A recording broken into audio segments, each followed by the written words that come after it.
itu per bulan 50 juta yang nantinya akan dipakai kontrak untuk selama 5 tahun periode 2024-2029.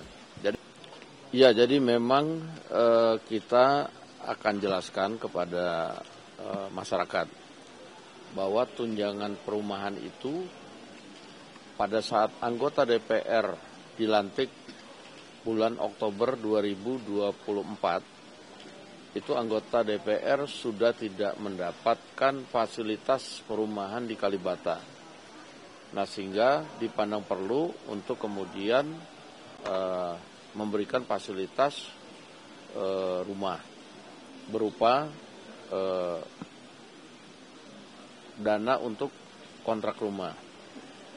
Nah, tapi karena waktu tahun 2024 itu juga anggarannya belum tersedia langsung, setiap bulan 2024 sampai dengan Oktober 2025 itu per bulan 50 juta yang nantinya akan dipakai kontrak untuk selama 5 tahun periode 2024-2029. Jadi saya ulangi bahwa anggota DPR itu mendapatkan tunjangan perumahan setiap bulannya 50 juta dari bulan Oktober 2024 sampai dengan bulan Oktober 2025, yang mana uang tersebut akan dipakai untuk kontrak rumah selama masa jabatan anggota DPR 5 tahun, yaitu selama 2024 dan sampai dengan 2029. Jadi setelah Oktober 2025, setelah bulan Oktober 2025, anggota DPR itu tidak akan mendapatkan tunjangan kontrak rumah lagi.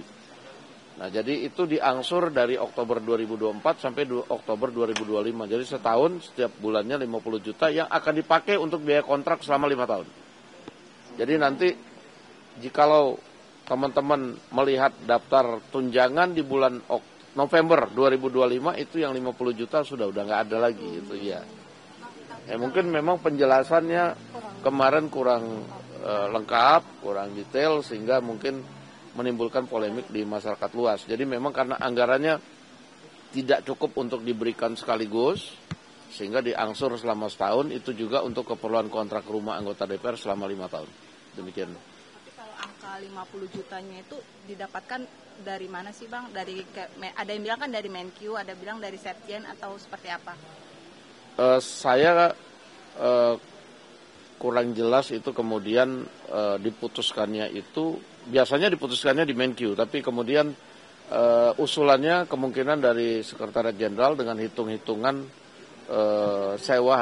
harga sewa rumah di Jakarta untuk selama 5 tahun ya, selama 5 tahun.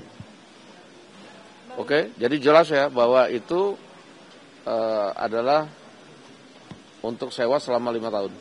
Bang Dasko, akibat polemik itu kan kemarin ada demo, minta tanggapannya Bang terkait demo kemarin. Ya kalau demo kan saya sudah sampaikan berulang kali bahwa aspirasi itu kan dijamin oleh undang-undang untuk berserikat, berkumpul, menyatakan pendapat, namun juga di dalam undang-undang atau aturan itu juga ada hal-hal yang mengatur bagaimana cara menyampaikan aspirasi, demikian. Bang Dasko, ini kan gejolak di masyarakat ini kan muncul karena kemarin ada salah satu anggota dewan yang mengatakan bahwa take home pay anggota dewan itu bisa mencapai 100 juta per bulan. Nah, ini masyarakat kemudian membandingkan ini dengan gaji yang mereka terima ini. Nah, Bang Dasko sendiri sebagai anggota dewan itu melihat sebenarnya take home pay 100 juta ini apakah berlebihan juga? Ya, kemarin itu kan yang disampaikan oleh salah satu anggota dewan itu karena digabung dengan tunjangan perumahan kan, itu tunjangan perumahan yang tadi sudah saya sampaikan. Nah, tetapi kalau tunjangan perumahan itu sudah hilang, ya kan tidak segitu besarnya. Bang Dasko, soal sebentar lagi mau disahkan terkait RU Haji, ini seperti apa Bang Dasko perkembangannya? Ya, kita lihat nanti bahwa di paripurna tadi saya sudah mendapatkan informasi bahwa untuk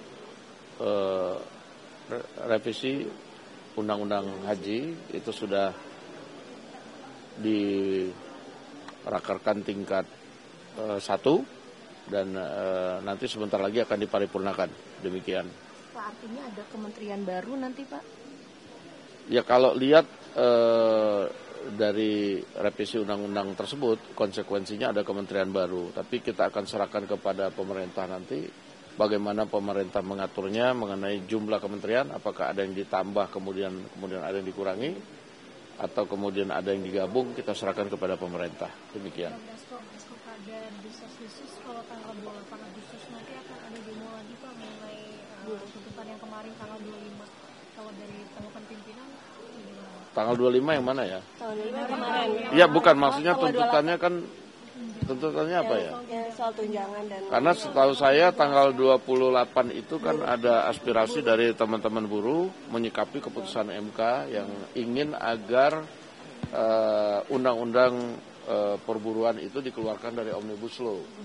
Nah, kita pada dasarnya kita mengikuti keputusan MK, cuman memang kita perlu waktu saja untuk kemudian mempersiapkan revisi undang-undangnya, demikian. Oke? Ini akan diatur juga dipercepat atau pembahasannya hak cipta atau gimana Bang Dasko? Saya sudah monitor bahwa setelah pertemuan antara DPR, pemerintah, musisi, artis, dan pencipta lagu, itu besok akan di rapat pertama tim perumus di DPR RI. Mudah-mudahan hasil rapat melibatkan semua pihak itu akan mempercepat revisi Undang-Undang Hak Cipta supaya pengaturan-pengaturannya bisa berjalan dengan baik. Demikian. Bang Dasko, izin ada kondisi KLB campak di Sumenep. Bang Dasko, ada 2.000 anak kena jadi korban, 17 meninggal. Kalau tanggapan dari pimpinan melihat kondisi ini gimana Bang? Ya, semalam saya sudah langsung telepon dengan Menteri Kesehatan dan segera meminta diambil langkah-langkah preventif untuk agar hal tersebut bisa cepat tertanggulangi. Demikian. Terima kasih.